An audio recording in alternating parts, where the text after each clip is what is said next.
एक हत्यारा कैसे 17 साल पुलिस की नजरों में धूल झोंकता रहा, जिसने किसी की हत्या कर दी थी और लंबे समय तक पुलिस से छिपने में सक्षम था। उसने शहर के मुख्यमंत्री को पत्र भी भेजा, लेकिन पुलिस को उस पर शक नहीं हुआ।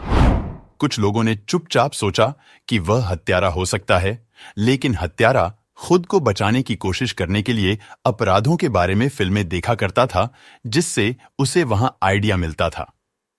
फिर क्राइम ब्रांच ने एक विशेष अदालत से हत्यारे को ढूंढने में मदद मांगी, क्योंकि नियमित पुलिस ऐसा नहीं कर सकी।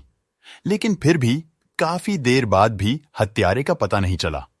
आखिरकार एक नए पुलिस अधिकारी ने मामले को फिर से देखना शुरू कर दिया। उन्होंने अपराध के हर विवरण को देखा और यहां तक कि बहुत पहले की एक रिपोर्ट को भी देखा। काफी खोजबीन के बाद उन्हें पता चला कि जिस शख्स को वह ढूंढ रहे थे, वह असल में मारे गए शख्स का पति था। यह एक बड़ा रहस्य था कि इतने सालों बाद उन्हें यह सुराग कैसे मिला। आखिर क्या है यह मर्डर मिस्ट्री? कैसे 17 साल बाद उस कत्ल का सुराग मिला? आइए जानते हैं।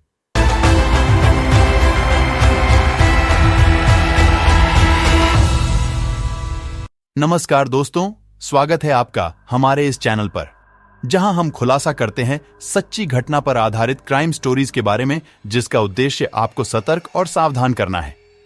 यदि आपको यह वीडियो पसंद आए तो लाइक करें और चैनल को सब्सक्राइब करना ना भूलें। यह मर्डर मिस्ट्री अब से करीब 17 साल पहले की है। तारीख थी 20 मई 2006। जगह केरल का पत्थानामथिट्टा जिला, गांव पुलाद। यहां 50 साल की महिला रमा देवी रहती थीं। इनकी घर में मर्डर कर दिया जाता है। दरवाजा अंदर से बंद बताया गया। इस महिला के पति का नाम जनार्दन नायर। पति पोस्ट ऑफिस यानी डाक विभाग में सीनियर अकाउंटेंट थे। जब वह ऑफिस से घर लौटे तो पता चला कि पत्नी की बेरहमी से हत्या कर दी गई। वह शोर मचाते हैं। आसपास के लोग पहुंचते हैं। पुलिस को सूचना दी जाती है। फिर जांच शुरू होती है। आसपास के लोगों का बयान लिया जाता है। पड़ोस में रहने वाली एक महिला ने बताया कि उसने रमा देवी के घर के पास एक संदिग्ध मजदूर को देखा था। वह मजदूर उनके घर के पास ही कंस्ट्रक्शन साइट पर काम कर रहा था। कुछ हफ्ते पहले ही वहां आया था। उस मजदूर का नाम छुटलामुथु था। वह एक महिला के साथ वहां रह रहा था, लेकिन जैसे ही उस पर लोगों ने शक जताया, वह चुपके से भाग गया। अब इस मर्डर केस की एफआईआर दर्ज हुई। पुलिस ने मौके से साक्ष्य जुटाए। फॉरेंसिक टीम ने मामले की जांच की। कई सबूत जांच के लिए भेजे, लेकिन पुलिस ने काफी हद तक मान लिया कि रमा देवी के मर्डर के बाद जैसे ही उस मजदूर पर शक हुआ, वह उस महिला के साथ फरार हो गया। अब पुलिस उसे ही कातिल मानकर उसकी तलाश में जुट गई, लेकिन वह नहीं मिला। अब 1 साल बीतने वाले थे। वह फरार मजदूर का पता नहीं चला। इधर रमा देवी के कातिल को पकड़ने की मांग को लेकर आसपास के लोगों ने सड़क पर रैली निकाली, आंदोलन किया। इसके बाद उस समय के मुख्यमंत्री से लेकर तमाम मंत्रियों और अफसरों से लिखित शिकायत की गई, लेकिन फिर भी नहीं सुराग मिला। 2007 में महिला के पति ने हाई कोर्ट में डाली याचिका, जांच क्राइम ब्रांच से कराने की मांग, केरला मर्डर मिस्ट्री। अब वारदात को 1 साल बीत चुके थे। पुलिस को कातिल का सुराग नहीं मिला था। जिस मजदूर पर शक था, वह अभी भी फरार था। ऐसे में कुछ लोग दबी जुबां में महिला के पति पर भी शक करने लगे थे। ऐसे में अचानक एक दिन पूरे केस में नया मोड़ आया। साल 2007 में ही मरने वाली महिला के पति जनार्दन नायर हाई कोर्ट पहुंच गए। उन्होंने अपनी पत्नी की हत्या केस में कातिल का पता लगाने के लिए जांच में तेजी लाने की मांग की। साथ ही यह भी कहा कि अगर लोकल पुलिस मामले की जांच नहीं कर पा रही है, तो इसके लिए स्पेशल क्राइम ब्रांच को जांच सौंपी जाए, क्योंकि 1 साल बाद भी केस में ना कोई सुराग मिला है और ना कातिल का पता चला है। इसके बाद जांच क्राइम ब्रांच को सौंपी गई, लेकिन फिर भी केस में खुलासा नहीं हुआ। इस केस में केरल की स्थानीय पुलिस और स्पेशल क्राइम ब्रांच भी शुरुआत में यही मानकर जांच कर रही थी कि कातिल वही मजदूर है जो घटना के 1 दिन बाद ही फरार हो गया था। इसलिए जो भी जांच एजेंसी के अधिकारी थे, वह सीधे कातिल के रूप में उसी मजदूर मुथु की तलाश करते थे, जिसके बारे में तमिलनाडु में होने की जानकारी मिलती तो कभी यूपी के कानपुर में। इस तरह पुलिस टीम केरल से हजारों किमी दूर उत्तर प्रदेश में भी तलाश करने पहुंच जाती, लेकिन कातिल का कुछ पता नहीं चला। इसके अलावा पुलिस को मजदूर मुथु के साथ रहने वाली महिला के बारे में कुछ साल पहले ही जानकारी मिली तो उसने साफ बताया कि मर्डर में उनका कोई लेना देना नहीं है। मर्डर के करीब 17 साल बाद 11 जुलाई 2030 को केरल की क्राइम ब्रांच ने इस केस का सनसनीखेज खुलासा किया। इस केस में हाईकोर्ट में क्राइम ब्रांच से जांच कराने और असली कातिल का पता लगाने की मांग करने वाले जनार्दन नायर को ही गिरफ्तार किया गया, जो महिला के पति हैं, अब पोस्ट विभाग से रिटायर्ड हो चुके हैं। उम्र करीब 72 साल हो चुकी है। असल में इस मर्डर मिस्ट्री का खुलासा करने में 2022 में क्राइम ब्रांच में नए पुलिस अधिकारी इंस्पेक्टर सुनील राज ने फिर से फाइल खोली।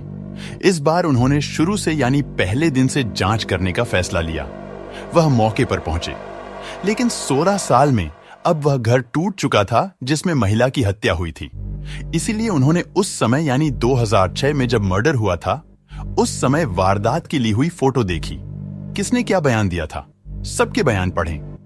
इसमें उनके पति यानी जनार्दन नायर ने कहा था कि वह जब घर पहुंचे तो दरवाजा अंदर से बंद था, इसीलिए उसी दरवाजे के ऊपर वेंटिलेटर के लिए लगी जाली वाली जगह से उसे तोड़कर दरवाजे को खोला था। अब इसकी पड़ताल के लिए उस समय की ली हुई फोटो के आधार पर इंस्पेक्टर सुनील ने उसी तरह का डिजाइन तैयार कराया। दरवाजे के ऊपर जाली लगाई।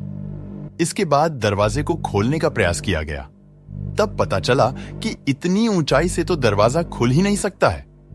ये देखकर इंस्पेक्टर को यह समझ आ गया कि महिला रमा देवी के पति झूठ बोल रहे हैं, इसलिए अब हत्या में उसी पर शक हुआ। लिहाजा उस समय की फॉरेंसिक रिपोर्ट की पड़ताल की। इस दौरान चौंकाने वाली जानकारी मिली। दरअसल जब रमा देवी मृत मिली थीं, तो उनके दोनों हाथों में बाल थे। ये बाल किसी आदमी के थे, जिसे पुलिस ने कब्जे में लेकर जांच के लिए भेज दिया था। लेकिन अफसोस कि उसकी डीएनए रिपोर्ट 4 साल बाद आई थी। चूंकि इस केस में पुलिस को पूरा यकीन था कि मर्डर उसी मजदूर ने किया है, इसलिए किसी भी पुलिस अफसर ने उस डीएनए के सैंपल को किसी व्यक्ति से मिलाने का प्रयास नहीं किया। अब इंस्पेक्टर सुनील राज ने तुरंत शक के घेरे में आए रमा देवी के पति जनार्दन नायर का डीएनए सैंपल लिया और जांच के लिए भेज दिया। अब जब डीएनए रिपोर्ट आई तो पूरा केस ही खुल गया। असल में वह डीएनए सैंपल जनार्दन नायर से मैच कर गया, यानी मर्डर के दौरान रमा देवी के दोनों हाथों में जिस आरोपी के बाल थे वह कोई मजदूर मुथु नहीं बल्कि उनका पति जनार्दन नायर ही था। इसके बाद पुलिस ने जनार्दन नायर को हिरासत में लेकर पूछताछ की तो उसने मर्डर की बात कबूल कर ली। इस तरह 17 साल बाद वह कातिल पकड़ा गया, जिसने खुद ही कोर्ट में अर्जी लगाई थी कि असली कातिल को गिरफ्तार किया जाए। आखिर किस वजह से जनार्दन नायर ने अपनी पत्नी का कत्ल किया, आइए जानते हैं। पत्नी पर शक था, उसी लड़ाई में मर्डर कर दिया। पुलिस की जांच में जनार्दन नायर ने खुद को कातिल बताया। 72 साल की उम्र में गिरफ्तारी हुई। उसने बताया कि असल में उसे अपनी पत्नी के चरित्र पर शक था। उसे लगता था कि पत्नी का किसी गैर मर्द के साथ अफेयर है, इसीलिए दोनों में अक्सर लड़ाई होती थी।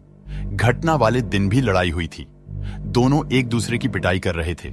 उसी समय रमा देवी ने पति के बालों को दोनों हाथों से दबोच लिया था। उसी समय पति ने किसी हथियार से हमला कर पत्नी की हत्या कर दी थी और चुपके से घर से निकल गया था। लेकिन वारदात के दौरान महिला रमा देवी के दोनों हाथों में पति के बाल आ गए थे। अब घटना के कई घंटे बाद पति घर लौटता है तो दरवाजा लॉक नहीं होता है, लेकिन पुलिस के सामने झूठ बोलता है कि दरवाजा अंदर से बंद था। पड़ोसी शक करने लगे थे, इसीलिए थ्रिलर फिल्म देख आया आइडिया वारदात के 1 साल बाद खुद ही कोर्ट में अर्जी देने के बारे में आरोपी ने पुलिस को बताया कि उसे इसका आइडिया क्राइम थ्रिलर फिल्मों से मिला था। असल में कुछ लोगों को शक होने लगा था कि कहीं पति ने ही रमा देवी की हत्या तो नहीं कर दी। इसीलिए उसने सोचा था कि अगर वह कुछ नहीं करेगा तो लोग उस पर शक करेंगे। इसीलिए वह चाहता था कि अगर कोर्ट में अपील करेगा तो लोग सोचेंगे कि उसी मजदूर ने ही रमा की हत्या की होगी। इसीलिए उसने किसी क्राइम थ्रिलर फिल्म को देखकर यह कदम उठाया था। लेकिन वही कदम आखिर में उसे पकड़वाने में बड़ी भूमिका बना। और इस तरह 17 साल बाद ऐसे खुला मर्डर मिस्ट्री से राज। वीडियो पसंद आया हो तो लाइक करें, चैनल को सब्सक्राइब और दोस्तों के साथ शेयर करें। हमें कमेंट करके जरूर बताएं। मिलते हैं अगली वीडियो में, तब तक के लिए नमस्कार।